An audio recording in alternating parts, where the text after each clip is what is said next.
Graça e paz, abençoados. Deus com a luz e as trevas, parte 7. Então, vamos agora no livro de Lucas, capítulo 22, mostrando para vocês agora as trevas como o mal. Vamos mostrar agora as trevas como o mal agora. Lucas 22, no verso 53. Diz aqui, ó, Jesus diz aqui, ó: tenho estado todos os dias convosco no templo, e não estendeste as mãos contra mim. E Jesus está falando, ó, eu tenho estado convosco todos os dias no templo, mas vocês não estenderam a mão contra mim. Mas esta é a vossa hora. Ó, agora é o momento foi a permissividade, é o momento que Deus permitiu. E o poder, esta hora e o poder das trevas, do poder das trevas espirituais, das forças de Satanás, tomar mão de Jesus. Jesus está falando, ó, tudo que está acontecendo é pela vontade do meu Pai Criador, porque eu tive tanto tempo convosco no templo, vocês não puderam me pegar, não lançaram mão de mim, mas agora é a hora e o poder das trevas espirituais, das forças espirituais agirem. Então aqui as trevas como um mal, né?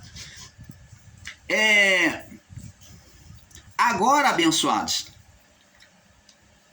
nós vamos ver aqui que considerar trevas como mal, as trevas e a luz, considerar as trevas com Deus, as trevas que estavam com Deus, como um mal, como que Deus tem as trevas má diante dele, e tem que Deus é bem, e que Deus faz o bem, e que Deus faz o mal. Então, você considerar que as trevas com Deus é o mesmo mal, é as mesmas trevas espirituais, é um erro. Vamos ver aqui em Isaías que as trevas... Vamos ver aqui no livro de Isaías, capítulo 5. Olha o que Isaías, capítulo 5 diz. Isaías 5 é um grande erro considerar que as trevas estavam com Deus é um mal, é uma treva má. Ó, olha só o que a palavra diz aqui, já dizia em Isaías, ó: ai dos que ao mal, ó, ai dos que ao mal chamam bem. Você considerar o mal, as forças, as atuações demoníacas como de Deus, aqui está dizendo um ai para você. Ó, ai dos que ao mal chamam bem, e ao bem chamam mal. Você considera as atuações de Deus como um mal. Você que diz que Deus é bom e que Deus é mal, que Deus é luz e Deus é trevas. Não, Deus nunca foi trevas. Deus é luz. A palavra de Deus diz que Deus é luz e nele não há trevas nenhuma. Está escrito lá no livro de 1 João, capítulo 1, do verso 5 em diante. Deus é luz e nele não há trevas nenhuma. Ele não tem nenhuma pinta, nenhum restício de trevas.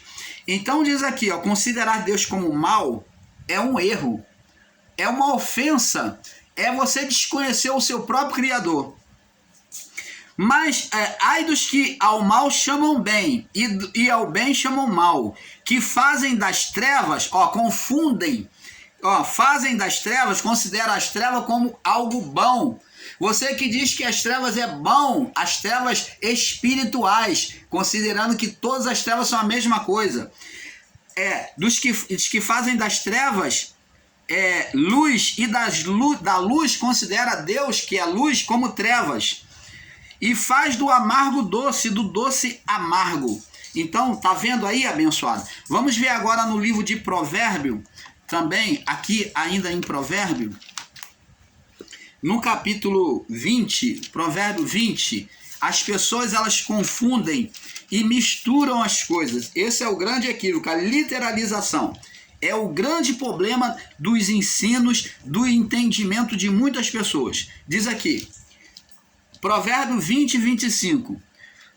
Laço é para o homem apropriar-se do que é santo e só refletir depois de feito os vossos. Então, A palavra diz mais em outra parte em Provérbio, que diz que precipitado é para o homem dizer é santo. Precipitado é para o homem dizer é santo, é de Deus. Então, existe muitas pessoas que são precipitadas e diz que é de Deus, e não é de Deus.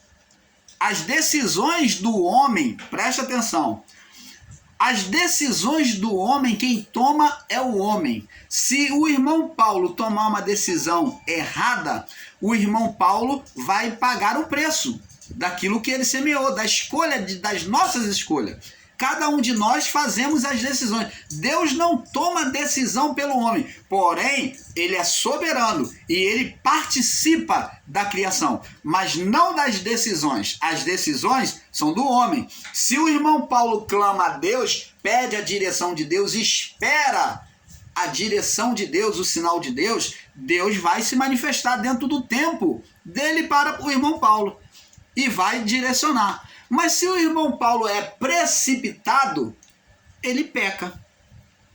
Ele vai dar com burros na água. Ele vai tomar uma decisão que ele vai julgar que Deus que falou e Deus não falou nada, porque o irmão Paulo não esperou, não teve paciência, como o salmista Davi diz, esperei confiantemente pelo Senhor e ele se inclinou para mim. Às vezes, as nossas orações são tardias em ser respondidas sim. Ora, Deus não mostra lá a parábola da viúva diante do juiz importuno e diz assim, não fará Deus justiça àqueles que clamam por ele dia e noite, ainda que pareça tardio para com eles?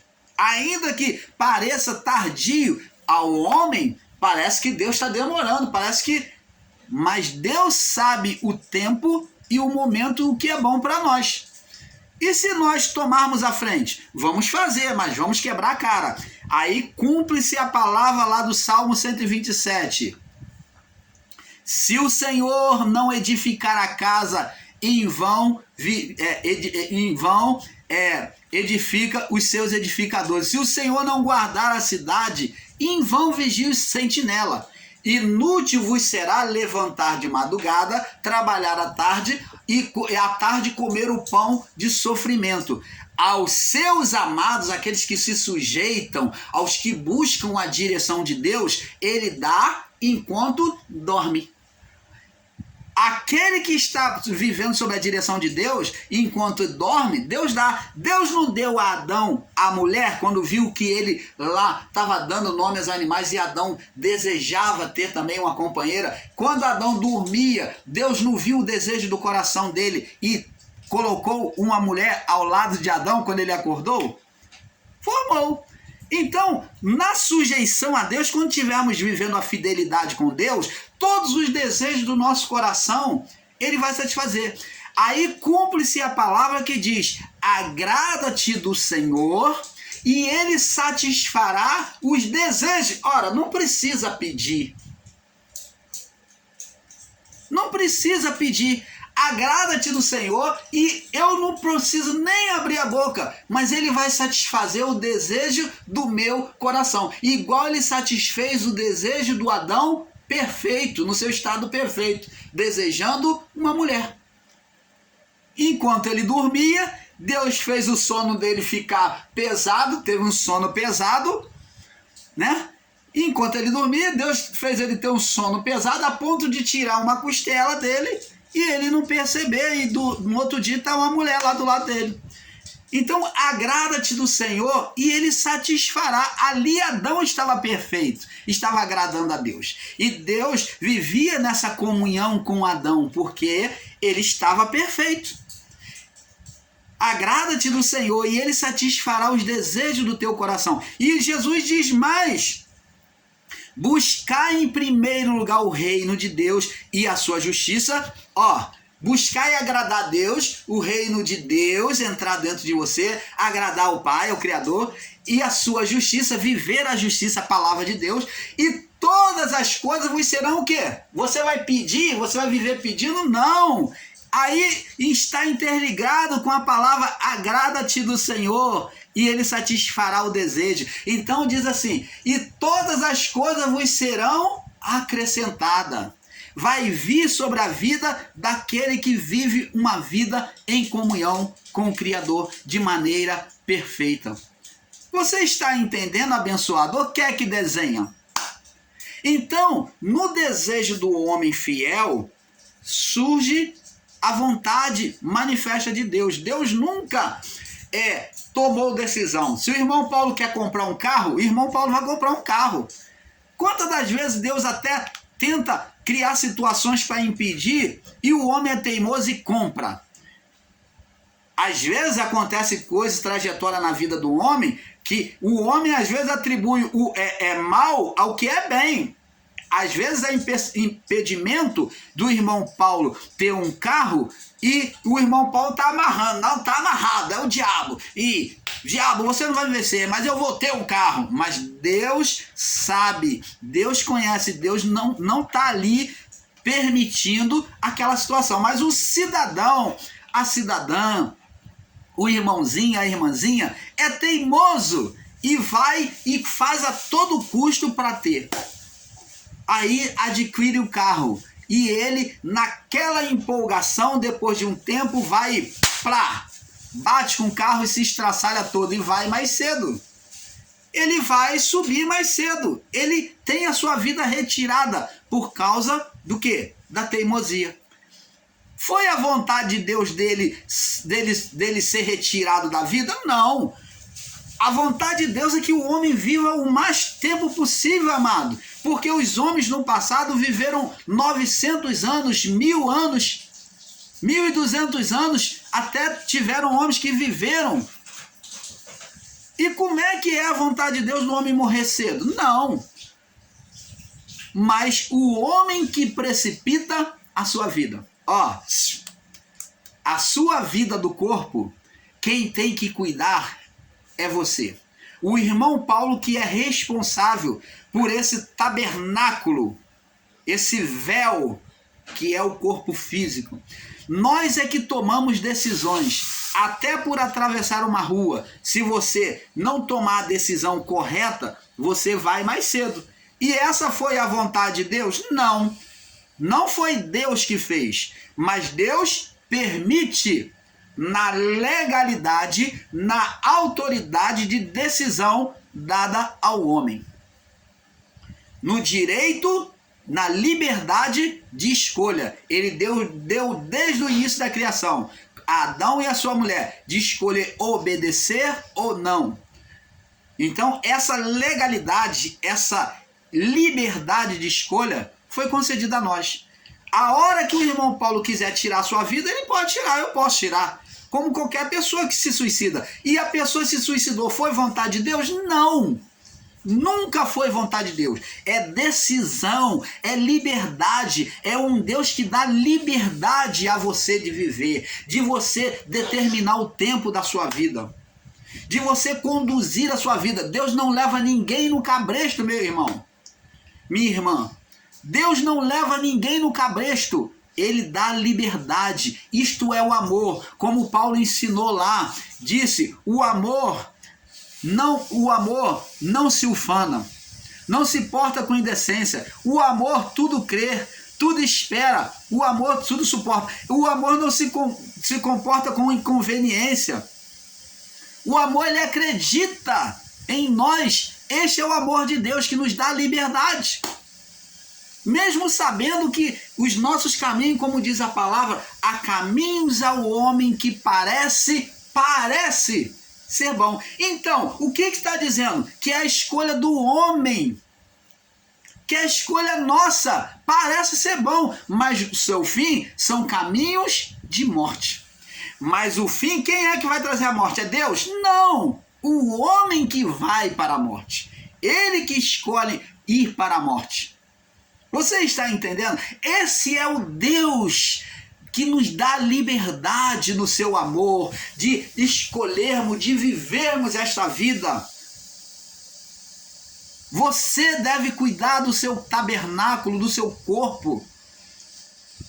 Você deve cuidar deste véu na sua saúde, na sua convivência, no seu comportamento, na vida social, trabalhista. E isso é que vai fazer a diferença. Você está entendendo, amados? E nós vamos ver mais, temos mais aí para vir. Vamos lá. Mateus capítulo 14, vamos lá em Mateus capítulo 14. Mateus, para não ficar muito na palavra e não entrar muito na palavra do irmão Paulo, vamos dentro da palavra, vamos confirmando palavra com palavra. Mateus 14, no verso 26. Ó, agora vamos ver aqui uma imagem que o homem fez de Deus, como o homem que fez, como um mal. Olha só, Mateus 14, 26, diz assim: e os discípulos, Jesus anda por cima das águas, né, de encontro ao barco, onde estavam os discípulos. E os discípulos, verso 26, vendo andando sobre o mar, assustaram-se, dizendo, é um fantasma. Você está vendo? Eles atribuíram um mal ao que estava vindo de encontro a eles para proteger eles. Jesus estava buscando passar adiante do barco para estar com eles, protegendo eles. Jesus veio proteger. E como que eles foram, que Jesus, eles recepcionaram Jesus? Como um fantasma, como um demônio. É como muitas pessoas que estão aí atribuindo demônios aonde é Deus que está atuando. E muitas das vezes é o demônio que está dizendo que é Deus. Como está escrito lá em Isaías, né? Isaías 5:20. O que é mal ela diz que é bem, o que é bem ela diz que é mal. E aqui os discípulos disseram de forma precipitada, a palavra diz precipitada é dizer é santo. Quando o ser humano aí não diz que é de Deus, que é santo, ele diz que é um demônio. Aí vem Deus, aí o homem fala, não, isso é o diabo. Isso é o diabo. Como chamaram Jesus de Beelzebul, por curar, por expulsar demônio daquele homem que já estava assim, ó, de nascença. Então, surdo e mudo de nascença. Então eles falaram, ninguém pode fazer isso, não. Isso é o Beelzebul, ele expulsa por Beelzebul. Atribuíram Jesus como o príncipe dos demônios.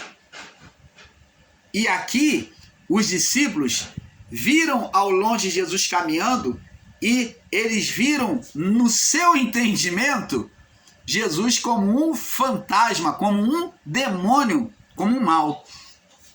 E Jesus vinha andando por cima do mar, né, verso 25, na quarta vigília da noite, dirigiu-se Jesus para eles, andando por cima do mar. Verso 26, e os discípulos, vendo andando sobre o mar, assustaram-se, dizendo, é um fantasma, e gritaram com medo. Jesus, porém, falou logo, dizendo, tem de bom ânimo, tenha fé, tem de ânimo, não se assuste, sou eu, não temais. Está vendo? O Filho de Deus sendo visto como um mal, como foi visto pelos religiosos como o príncipe dos demônios. Você está vendo o olhar do homem? O olhar do homem, Deus nunca foi mal. Jesus falou, eu não sou mal, sou eu. Eu não sou fantasma, sou eu. Aonde é que Deus fala? Não, eu sou mal. Eu sou bem e eu sou mal. Eu sou trevas, eu sou luz. Nunca, nunca. Jesus não se deixou ser comparado com um fantasma. Ele falou, tem de bom ânimo, acalma, sou eu, Jesus. Então ele falou, sou eu. Não temais, não tenha medo. Então, quando é Deus, ele vem retirar o medo. Ele não quer que você tenha temor dele. Não, você tenha um medo dele como um mal. Deus não quer ser comparado com o mal. Não temais, não me olhe com medo. Não me olhe com medo. Então, preste atenção, abençoado. Vamos observar essas coisas. Vamos ler lá também. Isso está registrado no livro de João, capítulo 6, no verso 16 ao 24. Atos 16. Vamos lá no livro de Atos 16, confirmar no livro de Atos 16 também. Esse fato que aconteceu, Atos 16, aonde a adivinha ela que tá possessa de demônio ali, ela agora, ela para disfarçar, ela se coloca como bem, né? Atos 16, do 16 ao 34, diz assim: e aconteceu que indo nós à oração, nos saiu de encontro uma jovem que tinha um espírito, um demônio de adivinhação, o qual, adivinhando, dava grandes lucros aos seus senhores. O mal atuava na mente dela, ela falava o que estava acontecendo na vida da pessoa, ela adivinhava. E essa, seguindo a Paulo, vendo que Paulo estava ganhando muitos fiéis, e essa, seguindo a Paulo e a nós, clamava dizendo: esses homens que vos anunciam o caminho da salvação são servos de Deus, hein? Servos do Deus Altíssimo. Ela falou uma verdade? Falou. É assim que o ser Satanás enganava, e hoje os demônios enganam as pessoas pelos ensinos errados, falando a verdade. A verdade é a maior cartada do engano dos demônios. E isto fez ela por muitos dias. Mas Paulo foi repetindo, insistindo. Mas Paulo, perturbado, né, sentiu incomodado, voltou-se e disse ao espírito, ao que estava nela: em nome de Jesus Cristo te mando que saias dela. E na mesma hora saiu. Então, tá vendo aqui, abençoados, que ela falou, o espírito falou uma verdade? Falou. Parecia ser um bem, né? Mas era mal. Considerar que é bênção aquilo que era maldição. Que ela falou uma verdade, mas era um espírito do engano que estava tentando atrair a atenção do povo para ela, para ele, por meio daquela mulher. Então aquele espírito do engano queria atrair a atenção do povo para aquela mulher, porque ela estaria aqui, os que estavam recebendo o evangelho de Paulo, né, e de Paulo e Silas, então esses daí iriam se voltar para ela também. Então Paulo repreendeu aquele espírito que parecia ser verdade, como aquele espírito da necromante falou pela boca daquela mulher para Saul, que pediu para invocar o espírito de Samuel, falou para Saul. Então aquele espírito repreendeu Saul como se fosse o próprio Deus, mas era um demônio. Você está entendendo? Parecia ser Samuel. Parecia. Se você não observar o texto, você vai falar: realmente Samuel levantou dos mortos e reviveu. Mas não era Samuel. Era um demônio que ele conhecia a autoridade de Samuel. Os demônios conhecem a vida humana. Então ele se retratou na mesma autoridade de voz, ali falando, repreendendo como se fosse o próprio Deus, né? Repreendendo como se fosse o próprio Deus, não, como o próprio profeta. Então ele sabia como o profeta falava e ele repreendeu naquele mesmo tom, naquela mesma voz que o profeta. Mas era o profeta Samuel na boca daquela mulher? Não, era um espírito maligno, repreendendo dentro da palavra. Ele no deserto, ele citou o Salmo 91, verso 11 e 12 para Jesus. Ele também disse: está escrito. Ele conhece a palavra, porque ele é um anjo caído.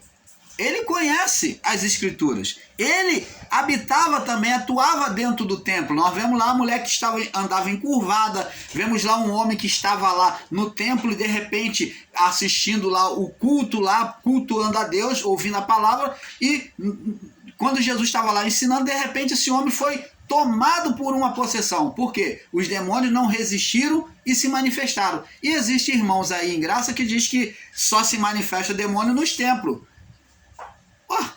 Na época de Jesus não se manifestou? Tá aí, a mulher que andava encurvada, esse homem que estava lá cultuando, possesso, caiu o possesso, manifestou lá no templo.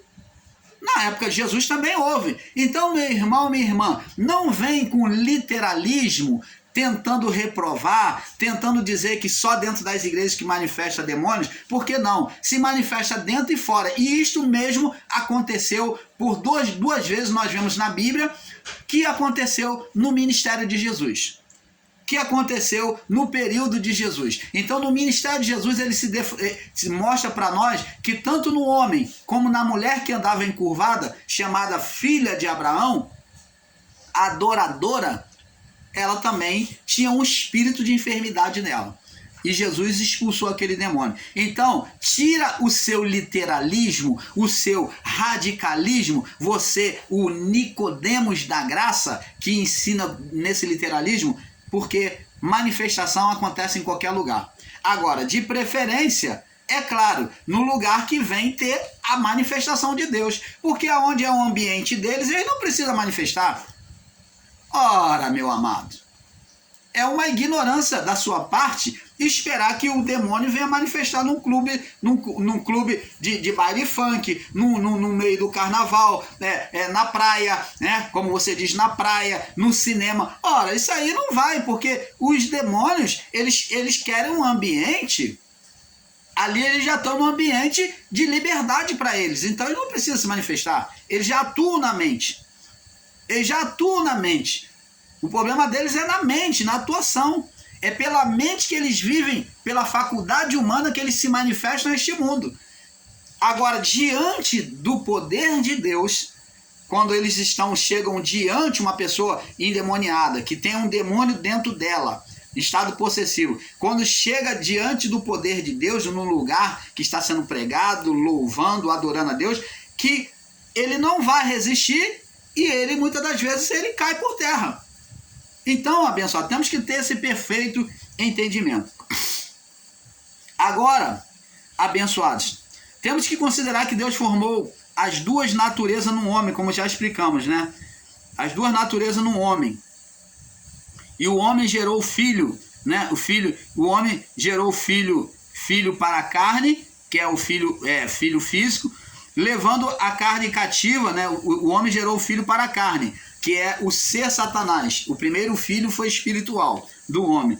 E também, agora, a partir de então, o homem geraria apenas pela carne física, quando ele saiu do seu estado de glória. Ele não mais poderia gerar filhos espirituais. Agora o homem só viveria pela carne, pela vida da alma. Foi chamado de alma vivente, vida pela alma, porque o espírito estava lá dentro apagado.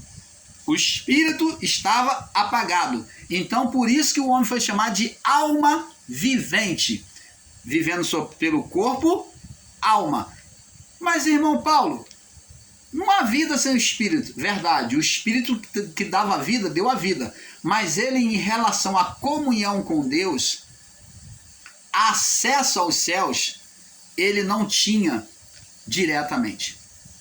Então, a vida de todos passou a ser uma vida pela alma, alma vivente. Então, agora, os desejos humanos, o nosso desejo de todo homem é quando nós olhamos para os céus, nós temos o desejo de voar. Porque o homem, ele, em determinado momento, alguém sempre já desejou, ou vira e mexe, isso acontece conosco. Olhando para os céus, o nosso desejo era ser de conhecer acima, de poder estar aqui e estar lá, não é verdade? Então, essa era a comunhão que Adão tinha na terra e nos céus. Por isso que Jesus na oração disse, seja feita tua vontade assim na terra como nos céus. Por quê? Porque o homem ele vivia céu e terra, mas o pecado cortou a vida espiritual do homem, o acesso. O homem agora com o espírito afetado, né? Vivendo pela vida do corpo. Os desejos do homem de voar livremente, passear os céus, foi interrompido pelo pecado, pois o homem poderia viver as duas naturezas, a física e a espiritual. Ele viveria aqui na terra física, né? E também tinha acesso a Deus, né? A glória de Deus. Na terra e nos céus. Por isso que Jesus falou, Mateus 6:10, que seja feita tua vontade assim na terra, aqui na terra, primeiro na terra, que foi criado, como nos céus, que era a comunhão. Esse era o desejo de Deus. E esse desejo só foi cumprido por meio do Filho. O Filho físico, aqui na terra, obedecendo ao Pai, tendo comunhão direta com o Pai. no segundo Adão, ou último Adão. Então, abençoados, nós, o canal Luzes da Graça, teremos mais coisas para falar para vocês, né? Mas nós vamos ficar por aqui, vamos terminar esse estudo por aqui, porque é um pouco aqui, um pouco ali. Em outro tempo, o irmão Paulo vai trazer com mais essência, mais conteúdo a vocês sobre este assunto. Vamos nos aprofundar um pouco mais. Eu agradeço a participação de cada um de vocês, tá bom? Que Deus conceda manifestações da sua graça sobre a sua família, sobre a sua casa, trazendo a luz espiritual sobre cada um de vocês, manifestando essa luz espiritual sobre cada um de vocês. Paz.